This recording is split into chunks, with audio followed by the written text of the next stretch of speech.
So guys, in this video, I'm gonna talk about Bitcoin versus US dollar. There are some major holes with both of them, and we just saw that in this past week.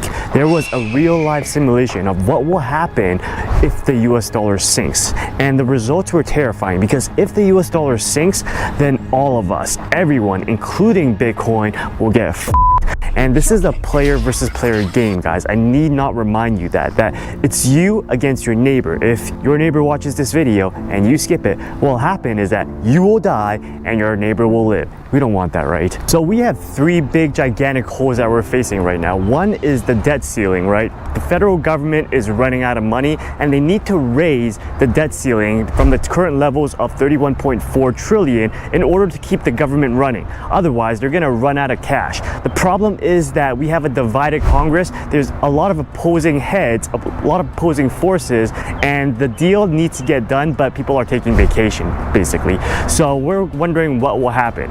Number two, the big gigantic hole number two is that BRICS, that means Brazil, Russia, India, China, and South Africa, are now teaming up to form a global currency that will be backed by gold and alternative assets in order to fight against the current global reserve currency, which is the US dollar. BRICS is not the only one who wants to do this. There are some other opposing countries opposing to the US that also want to join BRICS to formulate a big group going against the US dollar. They want in on this. And some of them include the OPEC countries like Iran, Saudi Arabia, Indonesia, all of which whose oil that the US do depend on. China is going to eat our lunch? Come on, man. So guys, if you haven't watched my last video on Bitcoin versus gold, be sure to watch that, because it'll give you insight on why people see Bitcoin and gold as valuable. But right now, what will happen is that if the US defaults on their debt, which has never happened before, the result will be catastrophic, because what that will market to the market is that it will market that the US government is untrustworthy. And you can see this in kind of a way of when you basically dated a girl and she cheated on you. Well, what was the result of that? The result of that was that, do you trust her again? No, you might have forgiven her like I did when I got betrayed before, and I had to go through a lot of self-work, a lot of therapy in order to get past that and forgive them. But did I ever trust them again? No, forgiveness and trust are two different things. I forgave them, but I never trusted them, and I still don't to this day. I'd rather trust the guy that they ran off with way more than I would trust them. It will make sense that if the US dollar fell, where people will flee to is probably gold and Bitcoin. And if you don't have a ledger for your Bitcoin yet, then I don't know what you're doing. Please watch my video on how to use a ledger in order to get an idea of why you need to store your Bitcoin in a ledger. So guys, I talked about three gigantic holes, but I really only talked about two, and this is the third one, and this third one is serious. And I know you guys like to stick things into holes, but this is not a fun hole. So what happened this last week is that there were 390,000 unconfirmed transactions on the Bitcoin network that were caused by ordinals and BRC20 tokens.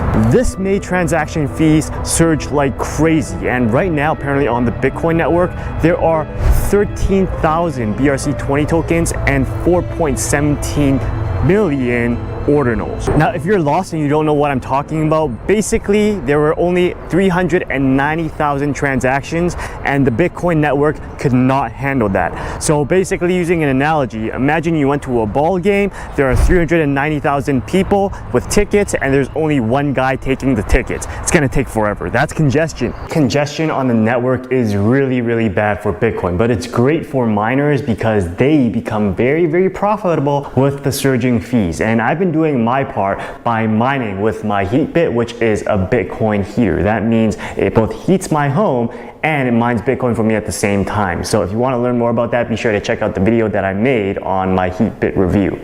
So all that means that the Bitcoin network cannot handle the demands with its current abilities, because right now 390,000 transactions, Bitcoin couldn't handle that. But what happens when the US dollar flops, right? Then everybody will try to flee the US dollar.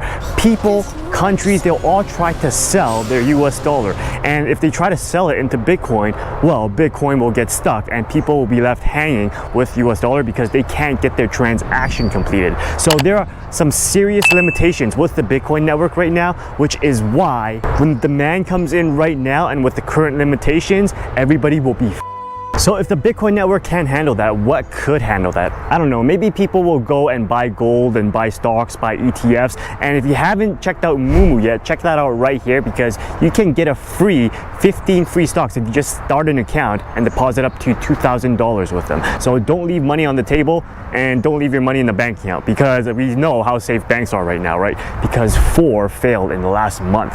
Now, let's say that people can't flee into Bitcoin because the Bitcoin network is congested and they don't want to flee into gold. Well, what will they flee into? Maybe they'll flee into a competing currency that is backed by gold and alternative assets. That is maybe the currency that the BRICS are starting to roll out. That might be an option. Again, if you guys are new to all this, check out my last video that I made on Bitcoin versus gold, because that will explain the game that is being played by people who are in the game and by the rich and the wealthy all around the world. Anyways, for the next 3 to 5 years, even now, I am accumulating Bitcoin like crazy. That is all I have on my mind right now. But other than that, if you are in the game, what are your plans? What are you trying to do or wanting to do or doing right now? Let me know in the comments below, and let's start a conversation and help each other out.